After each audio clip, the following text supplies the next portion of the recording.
Muy buenas a todos, sean bienvenidos. Mi nombre es Hernán Enrique Quebrada Vaquero y soy estudiante de la UNAD en licenciatura en lenguas extranjeras con énfasis en inglés.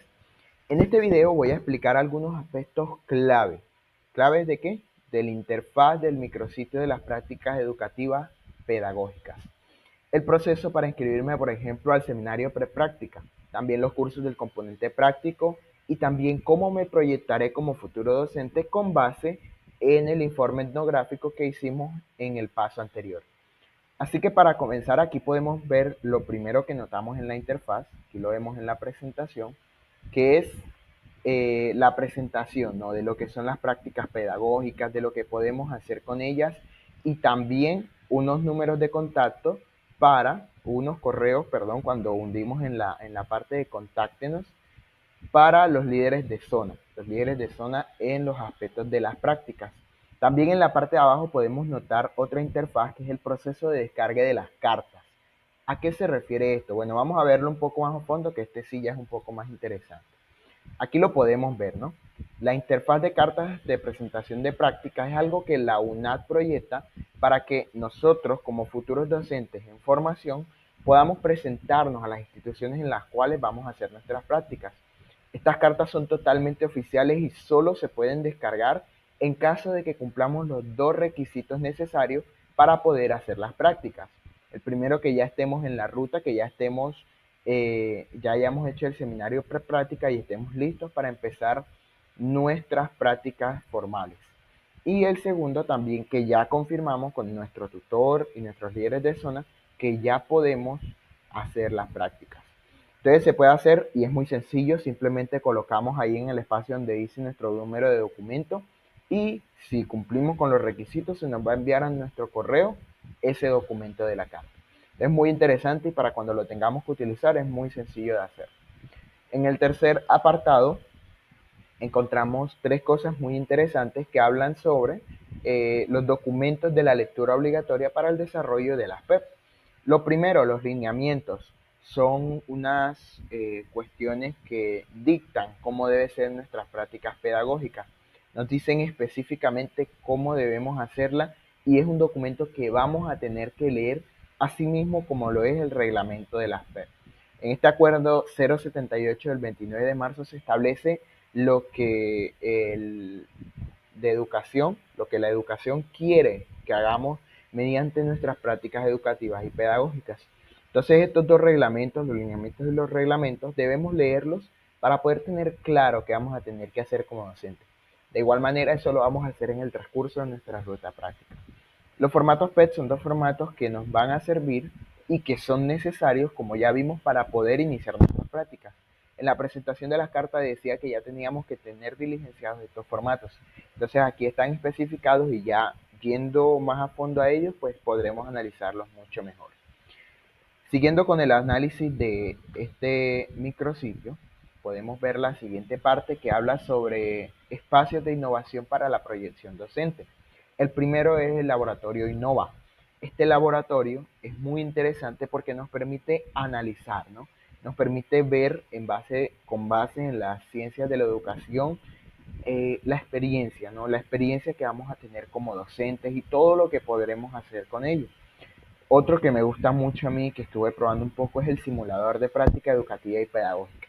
En el video se nos explica muy bien, así que les animo que vayan a analizarlo. Este simulador nos sirve para simular, como bien su nombre lo dice, situaciones reales que vamos a vivir como futuros docentes y que realmente son muy útiles. De hecho, como ya veremos en la ruta práctica, algunas de nuestras prácticas pueden ser con simuladores. Ya ahorita lo analizaremos un poco a fondo. Entonces, ir practicando esto, ir analizándolo, ir conociendo cómo funciona, nos ayudará para que se nos haga mucho más fácil al llegar al momento preciso de nuestras prácticas. En la siguiente parte encontraremos una explicación de cómo la práctica educativa y pedagógica en la UNAD es híbrida. ¿A qué se refiere eso? Bueno, nos dice que puede ser presencial, que puede ser remoto y que puede ser simulado, como lo veníamos viendo. Entonces es muy interesante, ¿no? Es muy interesante porque si no tenemos la disposición o si nuestros tutores así lo dictan, podemos hacer incluso las prácticas de manera remota. algo muy accesible, algo muy sencillo, pero que asimismo no es menos que las prácticas presenciales.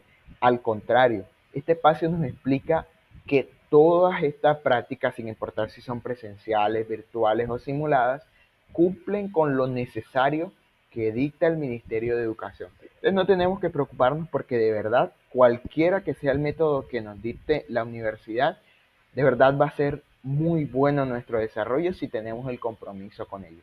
Aparte ahí, cuando le damos al botón de los convenios, vamos a poder analizar en nuestra zona, está ubicado por zonas, cuáles son los convenios que tiene la universidad. Entonces será sencillo pues tener contactos ahí, hacer las cosas muy bien al momento. Ahora sí, hablemos de los seminarios preprácticas. ¿Cuándo los hacemos? ¿Cuándo nos inscribimos a ello y cómo podemos hacerlo? Bueno, tenemos que entender que para llegar a los seminarios prepráctica tenemos que comenzar nuestra ruta del componente práctico, que ya veremos un poquito más adelante.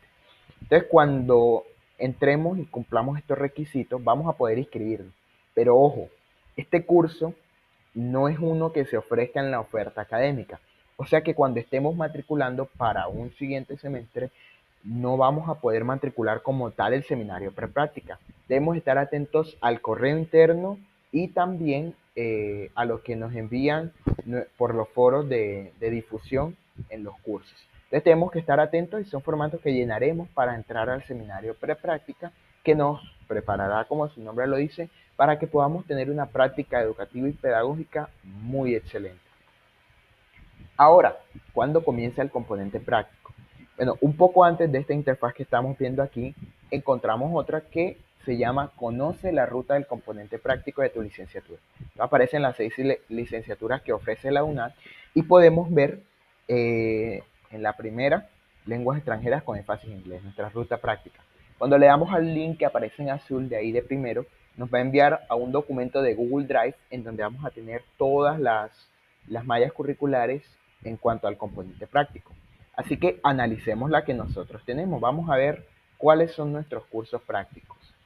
Empieza desde el periodo 4. Son en total, desde el periodo 4 hasta el periodo 10, 2 cursos por semestre. Aquí los podemos ver, están organizados. ¿Cómo se divide? Bueno, aquí el documento no nos lo explica, pero todos los cursos, es interesante esto, son cursos teórico-prácticos. Vamos a tener teoría, vamos a tener práctica. Solo uno, que se llama ahí en el periodo 5, Methodology in Foreign Language Teaching, se trata de un curso solamente y exclusivamente práctico. Es interesante que sepamos esto también. Ahora, ¿qué tipo de práctica se analiza en cada curso? Aquí lo podemos ver. Esta tabla está muy bien dividida y cuando la vemos podemos entender muy bien cómo lo vamos a hacer. También se nos dice la modalidad de la práctica. Virtual va a ser hasta el periodo 6, pero ya en el mismo periodo 6 vamos a tener un curso en el cual vamos a tener inmersión y vamos a tener escenarios físicos in situ. Quiere decir que ya nuestra práctica va a ser híbrida. O sea, como ya explicábamos, puede ser presencial, virtual o incluso puede ser simulada. Es muy interesante, ¿no? De seguro, al analizar muy bien esto, tendremos claro qué tenemos que hacer y cómo podremos adaptarnos a esta ruta práctica. Por último, vamos a responder al interrogante que nos hace la guía. En mi caso específico, mi informe etnográfico, ¿cómo me puedo proyectar como docente de formación para dar problema a esa problemática? Bueno, en mi informe etnográfico observé que muchos miembros de una comunidad enfrentaban ciertas dificultades al enfrentarse a hablar en público. Muchas personas son muy tímidas para eso, pero otras son muy elocuentes. Pero incluso personas elocuentes pueden ser nerviosas para eso. Entonces fue muy interesante este análisis y como docente en formación puedo aportar discusiones, debates a esta problemática generando ambientes de aprendizaje seguros y empáticos. Por ejemplo, cuando sea profesor quiero darles a mis estudiantes un ambiente en el que puedan expresarse, un ambiente en el cual no les dé miedo hablar, incluso cuando se equivoquen, porque realmente esa es la idea que tenemos. Y tal como la universidad nos ha estado educando, tenemos que desarrollarnos no como dueños del conocimiento, sino como impulsadores, como guía, para que nuestros estudiantes también sean generadores del conocimiento. Aplicar estrategias, como lo estoy pensando, con ejercicios previos, para la expresión oral, para la elocuencia, y un acompañamiento que les dé mucha empatía a mis estudiantes. Así que me proyecto como un docente guía en este sentido. Y como tengo un buen desarrollo en la elocuencia, puedo ayudar mucho a mis estudiantes sin importar el campo en el que lo necesiten. Y bueno, eso ha sido todo en cuanto al micrositio de las prácticas pedagógicas y mi informe etnográfico. Así que quiero darles muchas gracias por su atención, quiero darles muchas gracias por dedicar a ver tiempo en este video y espero que les haya sido muy útil. Me despido, de nuevo les habló Hernán Quebrada, mucho gusto y hasta luego.